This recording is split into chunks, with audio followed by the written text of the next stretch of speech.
আসসালামু আলাইকুম ইমরান, আশা করছি আপনারা সকলেই ভালো আছেন। তো আজকের এই ভিডিওতে দেখাবো যে এই ধরনের ঈদ মোবারকের পোস্টার ডিজাইনগুলো কীভাবে করবেন, যেটা পিএলপি ফাইল ছাড়াই। ওকে, এর জন্য অবশ্যই সম্পূর্ণ ভিডিওটি কন্টিনিউ করুন। তো চলুন ভিডিওটি শুরু করা যাক।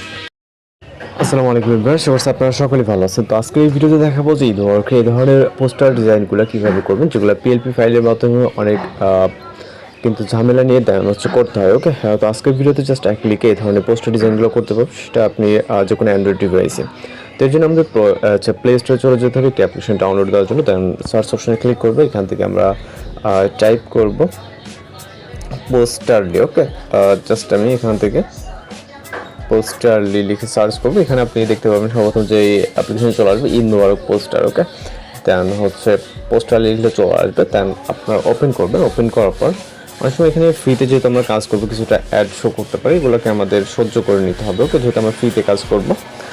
এবার এরকম অনেক সময় এরকম অপশন আসবে, আপনি অ্যাড এখান থেকে আপনি ক্লোজ করবেন। ওকে, ক্লোজ করে দেওয়ার পর এখানে বিভিন্ন ধরনের আপনার সামনে পোস্টার চলে আসবে। ওকে, এর ভিতর থেকে আপনার যেটা ভালো লাগবে জাস্ট আপনি ওইটাকে সিলেক্ট করবেন। যেহেতু এখন ঈদ উল ফিতর চলতেছে, আমরা ঈদ উল ফিতরের একটি জেনারেট করব ফটো। ওকে, ফটো তৈরি করব। আমরা এটার উপরে ক্লিক করব। ক্লিক করার পর এখানে আমরা এটাকে আনলক করতে হবে, জন্য একটা অ্যাড দেখতে হবে। আমরা জাস্ট আনলকের উপর ক্লিক করে একটি অ্যাড দেখে জাস্ট ক্লোজ করব। ওকে, অ্যাড দেখা হয়ে গেলে এখান থেকে ক্লোজ অপশনে ক্লিক করবেন। ওকে, দেন এখান থেকে দেখতে পাচ্ছেন আমাদের এটা আনলক হয়ে গেছে। আমরা ওপেন নাও ক্লিক করব। তো এটা এবার ওপেন হবে। ওকে, জাস্ট আমি দেখাচ্ছি কীভাবে আপনারা এখানে এডিটিং করবেন। এবার আপনি গ্যালারিতে চলে যাবেন। আপনি চাইলে ইনস্ট্যান্ট ফটো তুলতে পারেন। আমরা গ্যালারি থেকে একটি ফটো সিলেক্ট করব, যেটার মাধ্যমে আমরা এই ধরনের ফটো জেনারেট করব। ওকে, এখানে আমাদের গ্যালারির সকল পিকচার আমরা দেখতে পাবো। এখানে চাইলে আপনি ফোল্ডার সিলেক্ট করতে পারেন, যে কোন ফোল্ডার থেকে বা কোথা থেকে আপনি একটি পিকচার সিলেক্ট করবেন।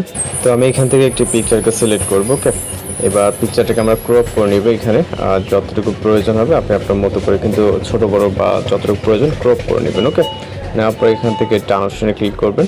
পিকচারটি জাস্ট ক্রপ হয়ে যাবে। দেন অ্যাড আসবে, যেটা বলছি যে এরকম একটি অ্যাড আসতে পারে। দেন অ্যাডটিকে ক্লোজ করব। যাওয়ার পর এখান থেকে আমরা এই যে পিকচারটি দেখতে পাচ্ছেন, এটাকে আপনি ছোট বড় করে নিতে পারবেন। ওকে, তো এখান থেকে পিকচারের উপর ক্লিক করে এটাকে আমরা ছোট বড় অথবা রোটেট করে নিতে পারি। ওকে, জাস্ট এখানে এটাকে বসিয়ে দিব এবং আপনি আপনার মতো করে কিন্তু রোটেট করে নিতে পারবেন। সরি, এইখানে ট্যাপ করে ধরে এটাকে আপনি ছোট বড় অথবা রোটেট যেরকম প্রয়োজন জাস্ট করে নিতেন। এরপর এখান থেকে আপনি নাম চেঞ্জ করতে হলে এখানে আপনার নাম লিখুন। এখানে আপনি আপনার নাম লিখবেন, যেটা আপনার নাম। ওকে, জাস্ট আমি এটা লিখতেছি। আপনি চাইলে ফুল নাম লিখতে পারেন, এখানে আমি লিখুন, এবং আপনার পদ পদবী ঠিকানা। আমি জাস্ট এখানে বাংলা বা ইংরেজিতে লিখতে পারি। ওকে, সরি, আপনার যেটা প্রয়োজন হবে সেটা লিখবেন, ক্রিয়েটর। ওকে, আপনি এখানে ঠিকানা বা অন্যান্য কিছু লিখতে পারেন, এবং আরও কিছু আপনার যেটা প্রয়োজন হবে আপনি লিখবেন।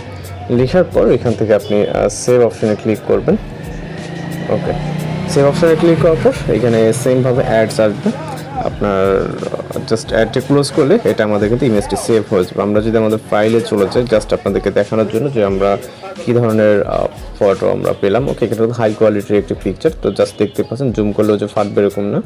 তো ঈদ মোবারকের এই ধরনের একটি ফটো কিন্তু জেনারেট হয়ে গেল। তো এইভাবেই খুব সহজে আপনারা পিএলপি ছাড়াই কিন্তু এই ধরনের ফটোগুলো তৈরি করে নিতে কত সমস্যা অবশ্যই জানাবেন। দেখা হচ্ছে পরবর্তী নতুন ভিডিওর সাথে।